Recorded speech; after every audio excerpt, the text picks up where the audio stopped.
Ang mabuting balita ng Panginoon ayon kay San Lucas. Papuri sa iyo, Panginoon.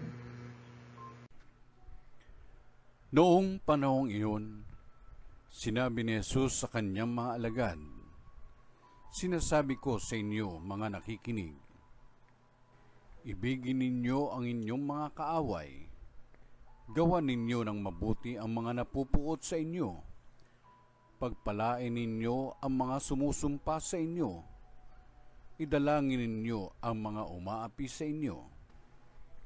Kapag sinampal ka sa isang pisngi, iharap mo rin ang kabila. Kapag inaagaw ang iyong balabal, ibigay mo pati ang iyong baro. Bigyan mo ang bawat nanghihingi sa iyo. At kung may kumuha sa iyong ari-arian, ay huwag mo nang bawiin pa ang mga iyon. Gawin ninyo sa iba ang ibig ninyong gawin nila sa inyo. Kung ang iibigin lamang ninyo ay ang mga umiibig sa inyo, ano pang gantimpala ang inyong hihintayin? Kahit ang mga makasalanan ay umiibig din sa mga umiibig sa kanila. At kung ang gagawan lamang ninyo ng mabuti, ang gumagawa sa inyo ng mabuti, ano pang gantimpala ang inyong hihintayin? Kahit ang mga makasalanan ay gumagawa rin ito. Kung ang pahihiramin lamang ninyo ay ang mga taong inaasahan ninyong makababayad sa inyo, ano pang gantimpala ang inyong hihintayin? Kahit ang mga makasalanan ay nagpapahiram din sa mga makasalanan sa pag-asang ang mga ito'y makababayad. Sa halip, ibigin ninyo ang inyong mga kaaway at gawan ninyo sila ng mabuti.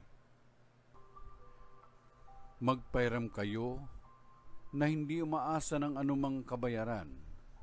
Sa gayon, malaking gantimpala ang tatamuhin ninyo at kayo'y magiging mga anak ng kataas-taasan.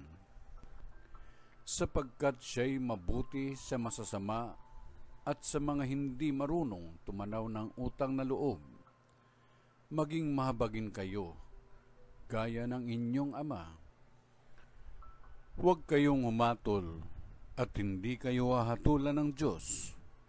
Huwag kayong magparusa at hindi kayo parurusahan ng Diyos.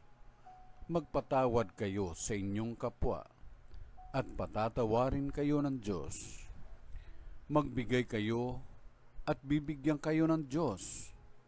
Hustong takal, siksik, liglig at umaapaw pa ang ibibigay sa inyo, sapagkat ang takalang ginagamit ninyo sa iba ay siya ring gagamitin sa inyo.